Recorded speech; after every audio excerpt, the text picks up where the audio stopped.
We kick off for the third match in this year's, the 14th edition of the African Women's Sevens. This one is Cote d'Ivoire taking on Ghana. Ghana were the hosts last year for the African Women's Sevens, and quick off the blocks, going over Ghana. Quickly off the blocks, going over to score that try. Paulinia with the first try against Cote d'Ivoire. The Cote d'Ivoire men have a pedigree, if you remember them from way back in 1995. Went all the way into the 15s, the men's version went all the way into the 15s World Cup. So they do have solid credentials around the rugby pitch, but the ladies here have to put their hands up. As we see Prudence stepping back, Pauline stepping back in and going all the way to the center post. The conversion is good, and Ghana leading this one 7-0. In their all-black stripes. Cote d'Ivoire with that familiar orange and white shorts. Big, huge tackle there. Ball is turned over, and immediately they go attacking on that 5-meter channel, trying to shrug off. Dorothy Owusu answer. Still pumping and offloading in the tackle and going over for their second try. Sheila Dede with the second try for Ghana. Oh, the Ghana ladies looking very strong here in contact. This, of course, is a Western Africa derby. If it were the round ball, they'd have tipped it to be either side, but Ghana showing here that they are favorites. Quick off the blocks. 2 minutes into this one, they are leading 12-0. That conversion not successful.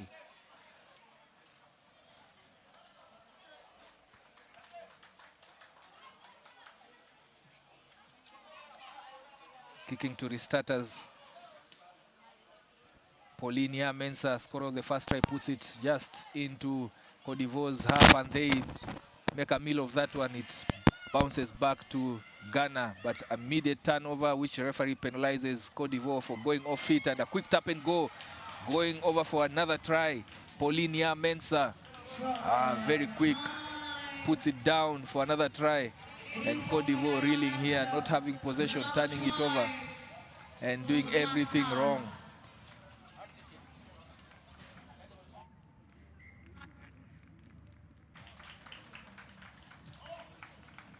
Yeah, the conversion looking good there. Very early on here, Paulinia Mensah looks like a thorn in the flesh. Had the wherewithal to know that the space was behind that track. Quick tap and go. Of course, off a penalty, you cannot touch that attacking player 10 meters from the restart point of the penalty. And she took good advantage of that. Knocking it on and turning over possession again to Ghana. There is a yellow card coming here. Offside play. The yellow card, first yellow card of this match, goes to Cote d'Ivoire, playing with 6 in the next 2 minutes. As if Ghana did not need any more favors. They are granted that one by Aicha Bate going onto the sin bin and in disgust with what she's done, throws away her headgear. They are costing her team probably the next 2 minutes. Just hoping that she doesn't pay much for that. Going off into the blind, but gets nabbed. Mary Plange then steps back in, gives it to Paulinia. Paulinia offloads. That ball looks like it has bobbled, but still in play for Ghana. Going, pumps and goes all the way to score another try. Grace Aduntira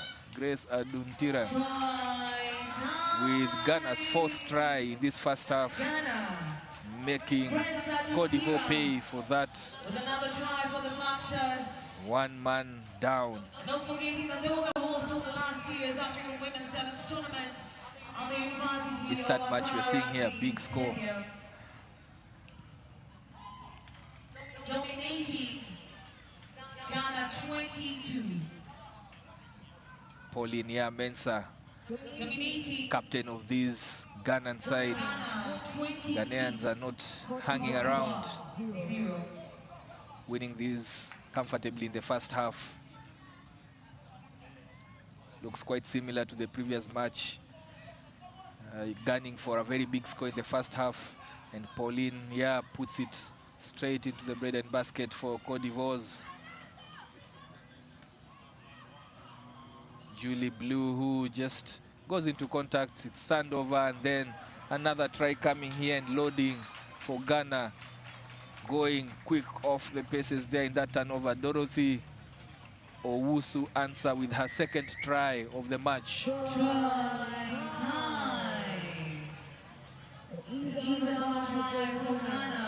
That's a center post try, another center post try, and yeah, Cote d'Ivoire just leaking 14 points in that sin bin period. So, such a healthy lead going seconds into the halftime.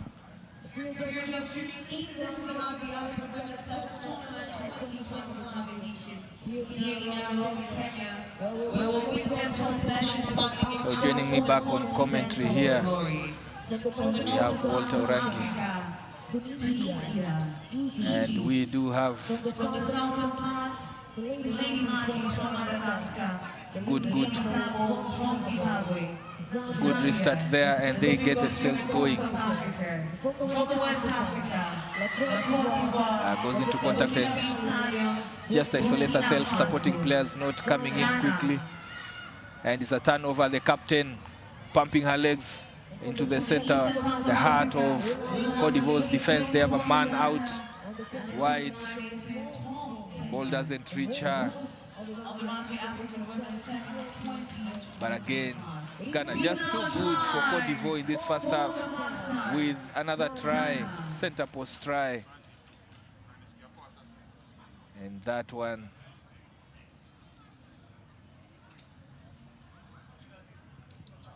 Pauline, the captain, converts that one, and we go into the halftime break. Ghana with the biggest first half score so far, 40-0, leading this one.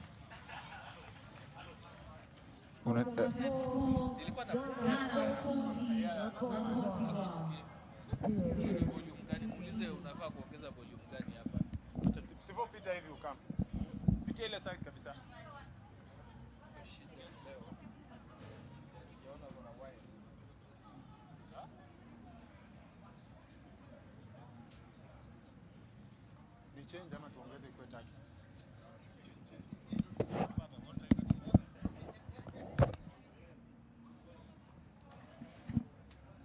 He's trying to sort himself out on the change.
So we are ready for the second half of this one.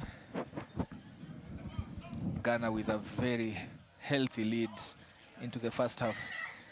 Joining back onto the commentary set is Walter Orangi. Walter. Well,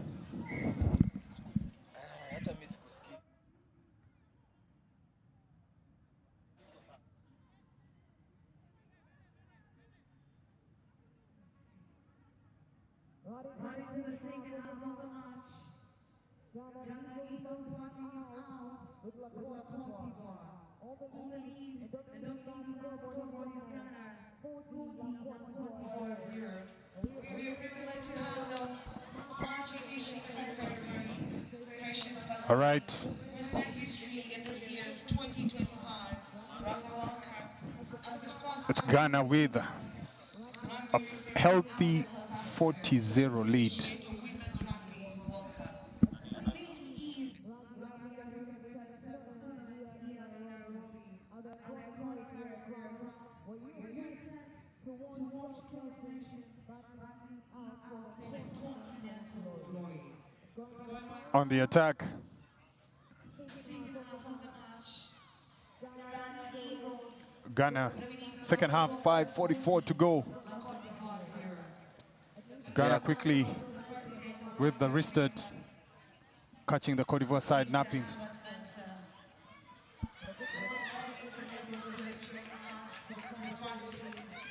And that is another try for the Ghanaians.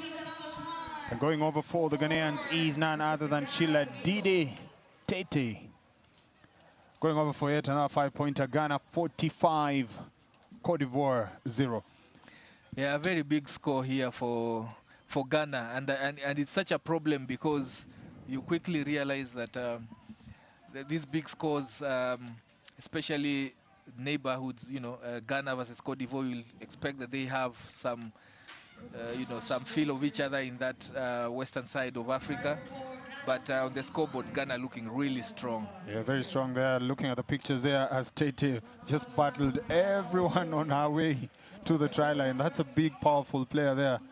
And the grounding, as much as it wasn't the picture-perfect grounding, it is a grounding nonetheless. Yeah, that's her second try in this match. The first one was really one that was all muscle, in the close quarter combats. Cote d'Ivoire on the attack there. That's an unfortunate slip there. Hopefully her groin is safe and she looks perfect. Back on her feet, she's just bounced back. Nothing gone haywire there. Yeah, for the Cote d'Ivoire side. Yeah, they have not done themselves any favors. They have had enough opportunities with ball in hand, but they have not had sustained possession. And Ghana have benefited from that, punishing them with every turnover. That's why that scoreboard looks that way. Yeah, being the women's game, would love to have a female voice on set. We'll be having Damima Duffield later on set to just give us a glimpse of what she thinks about the games this year. The player there, not 10 meters, making the tackle there, 2 minutes in the sin bin. It's good for the women's game in Africa. It's also very good for the women's game in Kenya. In a way, we're going to have an afternoon today where we're going to watch age grade rugby. We have a lot of young girls coming through to play right here at the Arifre grounds. We do have the Kenya Lionesses. And from the just concluded Safari Sevens, Kenya literally named 2 sides. And of course, it's quite a number of players coming through. But this is a good platform to showcase exactly where we are as a country, but most importantly, where we are as a continent. Absolutely, Walter. And very important to just have the young girls have a vision of what they are looking to, what they are aspiring for. And bringing this tournament here in Nairobi also helps the local, the local girls, the young girls around to actually see what they are aiming for. And that really helps to ensure that that pipeline of talent is coming through, and it does well for this particular tournament. I remember the first tournaments for the African women's was held majorly in North Africa. Tunisia hosting around 3 or 4 of those first tournaments. And then later on, around 2009, we had that southern version of that. As we see a try being scored here, another try by Ghana. That is Hawa Amadou with another try that takes them into the half century. And, that African women's, we had the southern version coming in from around 2009 tournament that was held here around and in Uganda. And we had the teams around East Africa joining in and some from Southern Africa. But coming together now, honestly, from around 2011 to date, we've had several editions of this one. This is the 14th edition. and it has grown from 7 teams, 8 teams. Now we have a 12-team format. Such a good thing to look forward to in the African women's in Africa. Well, true to that, Toeli, but something to note. This morning we've had half-century scores, and this is the second one. There's quite a big disparity between, those teams that you can say are ranked slightly higher, as Ghana go over 4, yet another try. Dorothy Owusu answer going over 4, yet another try for the Ghanaians. The Ghanaians now with a strong 57-0 lead against the Cote d'Ivoire side. Yeah, good observation there, Walter. Those half ton of scores against just the third match of the game just shows there's a depth in the levels that are within even the African women's rugby, because then you see there is a big gap, a chasm that just needs to be sorted out, and more of these tournaments will help in that. Yeah, definitely. Kickoff goes the required 10 meters, but they spill the ball backwards, is it? Yes. The referee, they are lenient enough to allow. Mostly sometimes referees will call that as a knock-on. Yeah, looked like a knock-on. Strong shoulders there, running straight into the ladies on defense duty. And the Ghanaians are tackling ferociously, and that's a turnover there for the Ghana ladies. The Black Stars showing why they're in Nairobi, ranked, of course, higher than the Cote d'Ivoire side, and taking them to the cleaners so far. The Ghanaians having a field day. An offload there goes forward, and that's a knock-on. Something at least for the Cote d'Ivoire side. And the referee has something to say about that. The tackle continued late into the whistle, after the whistle, that is. Yeah, it did. It was a late tackle, and and the referee has the game is over to the end. Yeah, the game is over. A big victory here for Ghana, first match, and they win this encounter. It is a Pool B encounter that also has Kenya in this Pool B. So Kenya yet to feature, but they will later on as we move on to the next match. That is a Pool A encounter between Zimbabwe and Mauritius.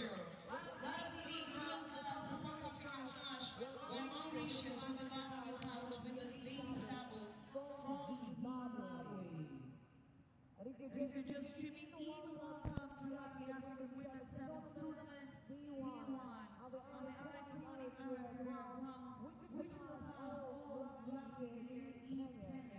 We are set to launch your gear forward in the spectacular way, where 12 nations will be battling out for the continental glory. From the northern part of Africa, Tunisia, Egypt, from the southern part of Africa, the ladies of Zimbabwe, Zambia, Mauritius, the Springboks from South Africa, and from the eastern part of Africa, the ladies from Uganda, the Kenyan Lions, the host of the Rugby Women's Sevens Tournament 2025.